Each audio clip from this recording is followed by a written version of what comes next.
और अगर आप स्कूल में जाते हैं, अंग्रेजी स्कूल में, अक्सर जब टीचर क्लास में दाखिल होता है तो सारे बच्चे साथ में कहते गुड मॉर्निंग सर।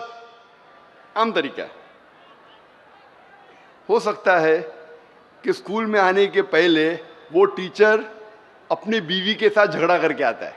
हो सकता है सुबह को झगड़ा होता है, वो सुबह को कोस रहेगा, इसी सुबह कभी जिंदगी में वापस आना नहीं चाहिए। उस सुबह को वो टीचर कोस रहेगा कि मेरा झगड़ा हुआ बीवी के साथ, मेरी एहलिया के साथ, और वो क्लास में आता है और बच्चे कहते हैं गुड मॉर्निंग सर, और वो भी कहता है गुड मॉर्निंग टू यू। ये कैसी ग्रीटिंग है? इसकी मानी अच्छी सुबह, जरूरी थोड़ी कि हर सुबह ऐसी अच्छी है।